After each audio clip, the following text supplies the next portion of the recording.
RS study में आप सभी का स्वागत है। कक्षा 9वीं एनसीईआरटी गणित में हम अध्याय 14 पढ़ रहे हैं, जो कि सांख्यिकी से संबंधित है। इस वीडियो में हम प्रश्नावली 14.2 का कुछ सामान्य परिचय पढ़ेंगे। इससे पहले वीडियो में हमने 14.1 के सामान्य परिचय में पढ़ा था कि सांख्यिकी क्या होती है। उसके बाद में आंकड़े क्या होते हैं, आंकड़ों के प्रकार कितने होते हैं, वो हमने पढ़ा था। अब देखिए, हमने आंकड़े तो एकत्रित कर लिए यहाँ पे। मान के चलिए कि हमने यहाँ पे इन तरह के आंकड़े को प्रस्तुत कर लिए यहाँ पे, लेकिन इनका सही तरीके से इनका महत्व बता पाना या इनके गुणों को बता पाना पॉसिबल नहीं है। तो इसके लिए कुछ विधियाँ होती हैं, तो जिससे हम इनका महत्व बता सकते हैं या फिर इनका प्रस्तुतिकरण सही तरीके से कर सकते हैं। तो जिसमें से पहला है आरोही। आरोही का मतलब इसको इंग्लिश में असेंडिंग ऑर्डर भी कहते हैं। तो आरोही क्रम में, बढ़ते क्रम में लिखा जाता है, तो उसको हम आरोही क्रम कहते हैं। जैसे कि यहाँ पे ये सारी संख्याओं में से हमने छाँट कर सबसे छोटी संख्या लिखा, फिर उससे बड़ी, फिर उससे बड़ी, फिर बड़ी, फिर बड़ी, फिर अंत में सबसे बड़ी। तो इनको देखकर हम बता सकते हैं कि 25 यहाँ पे सबसे छोटी संख्या है और 95 यहाँ पे सबसे बड़ी संख्या है। ठीक है। फिर उसके बाद में हम इसमें दूसरी विधि देख सकते हैं अवरोही क्रम की, जिसे डिसेंडिंग ऑर्डर कहा जाता है इंग्लिश में। इसका मतलब होता है घटते क्रम में इन्हीं संख्याओं को हम सबसे बड़ी संख्या पहले लिखते हैं, फिर छोटी, अंत में सबसे छोटी। तो इसे देखकर हम बता सकते हैं कि यहाँ पे जो अधिकतम संख्या है 95 है और न्यूनतम संख्या यहाँ पे 25 है। ठीक है। तो आने वाली जो प्रश्नावली 14.2, उसमें हमको एक शब्द और मिलेगा पढ़ने के लिए, परिसर। तो परिसर क्या होता है वो हम जान लेते हैं। तो देखिए, परिसर क्या होता है, आंकड़ों के अधिकतम और न्यूनतम मानों के अंतर को आंकड़ों का परिसर कहा जाता है। तो क्या समझ में आ रहा है इसमें हमको कि आंकड़ों की अधिकता, इन्हीं आंकड़ों को अगर ले लें हम, तो अधिकता क्या है इसमें 95 है और न्यूनतम क्या है यहाँ पे 25 है। तो अगर हमें 25 और 95 का परिसर निकालना है, तो इन दोनों को बड़ी संख्या से छोटी संख्या को घटाना पड़ेगा। ठीक है। तो जैसे कि यहाँ पे हमने यहाँ पे निकाला है 95 में से, 95 में से 25 को माइनस किया, तो यहाँ पे 70 मिला यहाँ पे हमें। तो इन दोनों का परिसर क्या हो गया, 70 हो गया। तो इस तरह से परिसर यहाँ पे निकाला जाता है। उसके बाद में फिर बारंबारता, फ्रिक्वेंसी इंग्लिश में कहते हैं, ये भी पढ़ने को मिलेगी हमको इस प्रश्नावली में। तो देखिए क्या होता है, किसी प्रयोग या अध्ययन में किसी घटना जितनी बार घटित होती है, उस संख्या को उस घटना की बारंबारता कहते हैं। क्या समझ में आ रहा है हमको कि किसी प्रयोग या अध्ययन में किसी घटना, कोई जो घटना है वो जितनी बार घटी हुई है, तो उस संख्या को उस घटना की बारंबारता कहते हैं। एक उदाहरण से इसको समझते हैं हम। जैसे यहाँ पे 19, 20, 30, 20, 20, 10, 50, 30, इस तरह की कोई विद्यार्थियों की प्राप्त संख्या यहाँ पे लिखी हुई है। तो अगर इसमें बारंबारता निकालना हो हमें, तो यहाँ पे जो 20 है, यहाँ पे भी आया है, यहाँ पे भी आया है, यहाँ पे भी आया है। तो कितनी बार आया है, 3 बार आया है।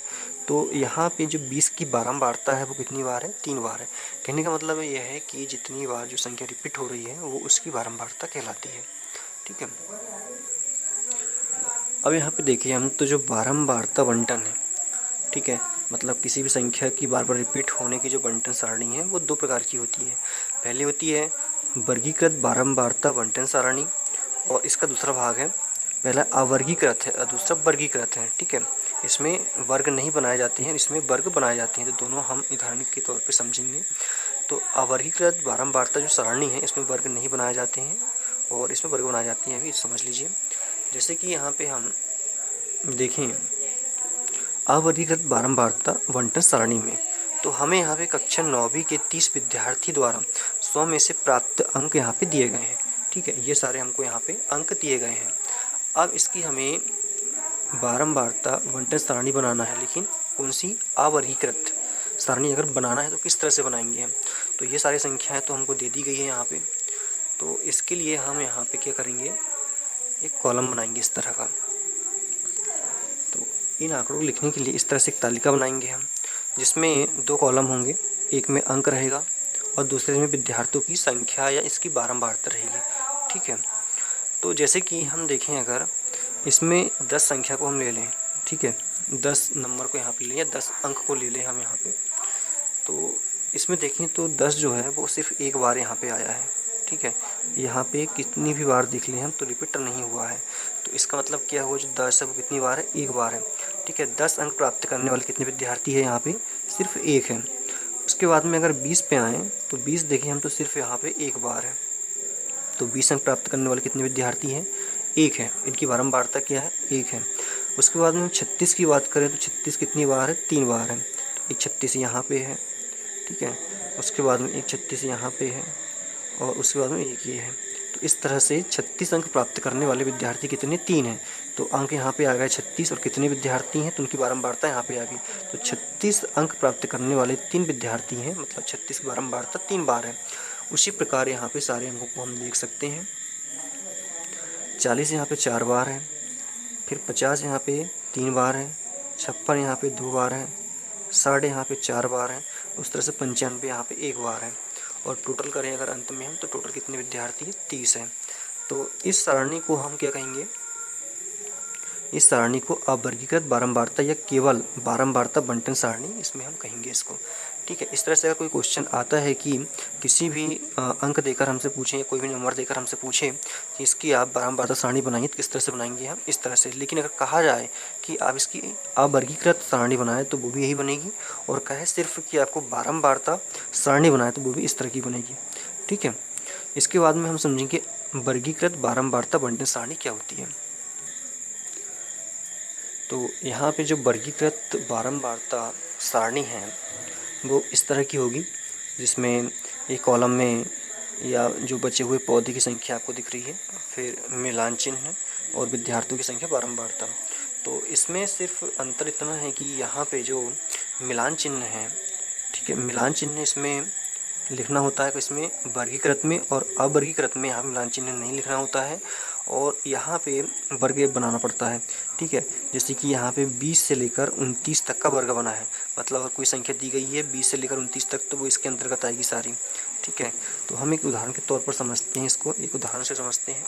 जैसे कि यहाँ पे एक उदाहरण है, लिखा है कि वन महोत्सव के दौरान 100 विद्यालयों में से प्रत्येक विद्यालयों में 100 पौधे लगाए गए हैं। 1 महीने बाद लगाए गए पौधों में से बचे हुए पौधों की संख्या, ठीक है। तो बचे हुए पौधों की संख्या की यहाँ पे सारणी बनी हुई है। तो 100 पौधे हैं हमारे पास में, ठीक है, और 100 स्कूल में लगाने हैं। तो 1 महीने के बाद में बचे हुए पौधे की संख्या हमको ज्ञात करनी है, तो वो यहाँ पे जाएगी। उसके बाद में फिर मिलान बिंदु यहाँ पे जाएगा और विद्यालयों की संख्या यहाँ पे जाएगी, ठीक है। अब हम यहाँ पे देखेंगे कि 20 से लेकर 29 के बीच में जो पौधे बचे हुए हैं वो कितने स्कूल में बचे हुए हैं, ठीक है।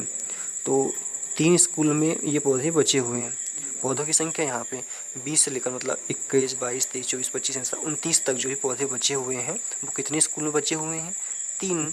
तो यहाँ पे 3 आ जाएगा, और मिलान बिंदु की जगह यहाँ पे सिंपल सी 3 लाइन आ जाएगी। फिर अगर 30 से 39 के बीच चले हम, तो 30 से 39 के बीच में ऐसे 14 स्कूल हैं या 14 विद्यालय हैं, ठीक है, जिसमें 30 से लेकर 39 के बीच में पौधे बचे हुए हैं। तो यहाँ पे हम मिलान बिंदु के लिए 1, 2, 3, 4 लाइन बनाएंगे, और 5वीं के लिए हम एक आड़ी लाइन इस तरह से बना देंगे यहाँ पे। तो ये 5 लाइन का समूह हो गया, 5 लाइन का ये हो गया 10 लाइन, और ये 4 लाइन, तो ऐसे 14 हो गया। तो इसकी बारंबारता कितनी है, 14 है। उसी प्रकार 40 से लेकर 49 तक बारंबारता कितनी है, 12 है, और यहाँ पे 12 लाइन बनेगी, ठीक है। 5 का ये समूह, 5 का ये और 2 ये, तो ये 12 होगी। उसी प्रकार 50 से 59 के बीच में 8।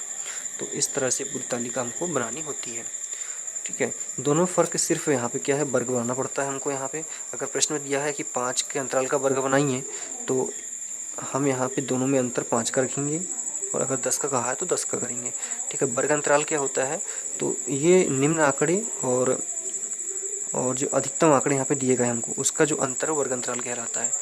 और ये तो हमने समझ लिया, अब आगे देखते हैं। तो इस प्रकार बनी सारणी को वर्गीकृत बारंबारता सारणी कहते हैं। इसमें मिलान चिन्ह का प्रयोग होता है। मिलान चिन्ह क्या होते हैं वो हमने अभी देखा।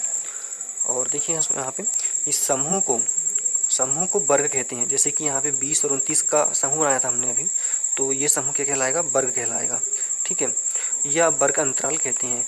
अब इन दोनों का जो अंतर रहेगा, बड़ी संख्या छोटी संख्या के बीच में जो अंतर रहेगा वो क्या कहलाएगा, वर्ग अंतराल कहलाएगा।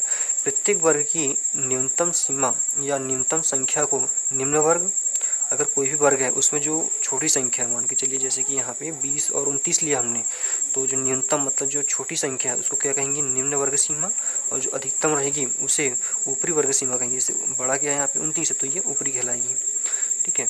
इस तरह से हमने अवर्गीकृत और वर्गीकृत बारंबारता के बारे में पढ़ा, जो कि हमें अगली प्रश्नावली में पढ़ने को काम आएगी। ठीक है, अब हम अगली वीडियो से प्रश्नावली 14.2 के सवाल हल करना स्टार्ट करेंगे। धन्यवाद।